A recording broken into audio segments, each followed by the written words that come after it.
Bom dia a todos, a todas. Nesse último domingo de julho, a liturgia nos propõe o trecho do Evangelho de Lucas que fala sobre o Pai Nosso.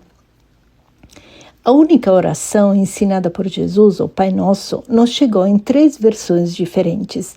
Isto ocorreu porque os evangelistas não tinham a intenção de transmitir as palavras exatas de Jesus, mas o seu significado mais profundo. Do Pai Nosso, portanto, temos uma versão em Mateus, que é mais longa, depois essa versão mais curta de Lucas, no capítulo 11, que vamos agora comentar, e a terceira versão no primeiro catecismo da igreja, chamado Didaquê, uma palavra grega que significa ensino. Mas, apesar que essas 3 versões são diferentes, todas elas contêm um mistério que agora vamos tentar desvendar.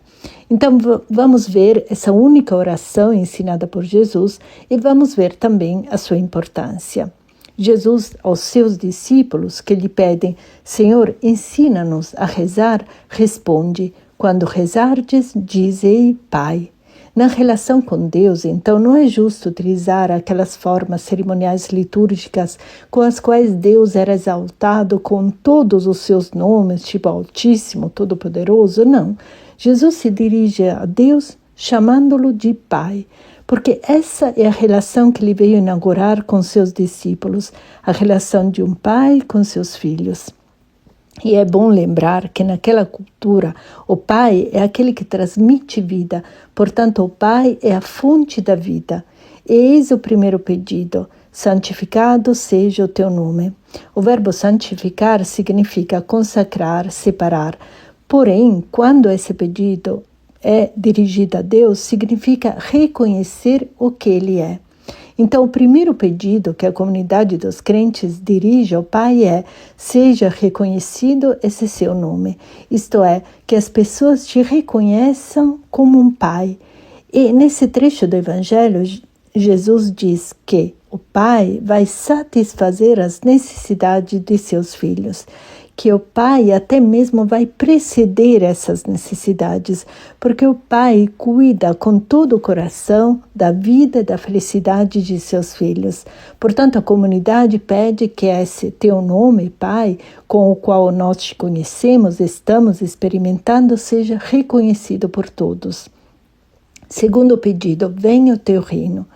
Venha o teu reino não tem o significado de pedir algo que ainda não existe e que, portanto, deve vir.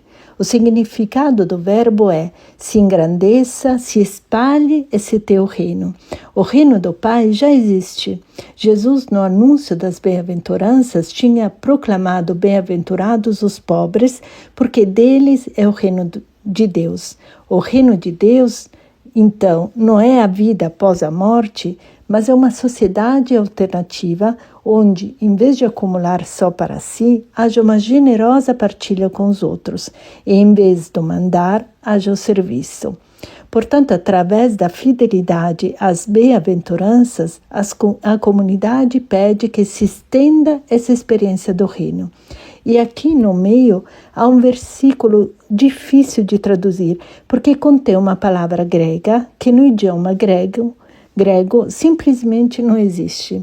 É que nós traduzimos como dá-nos a cada dia o pão de que precisamos.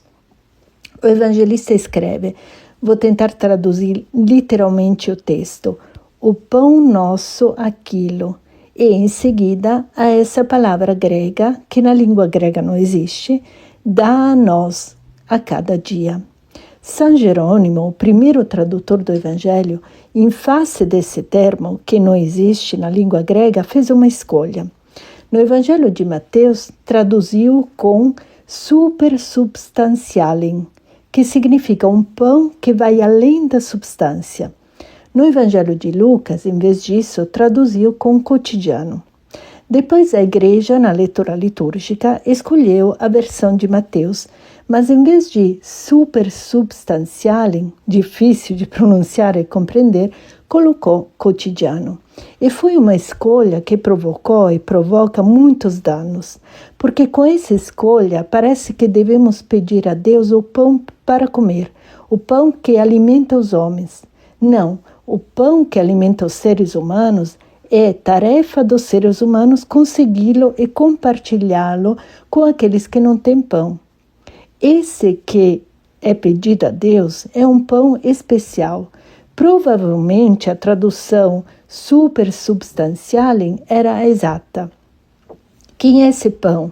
Esse pão é a presença de Jesus no centro da comunidade, uma vez que está no centro do Pai Nosso.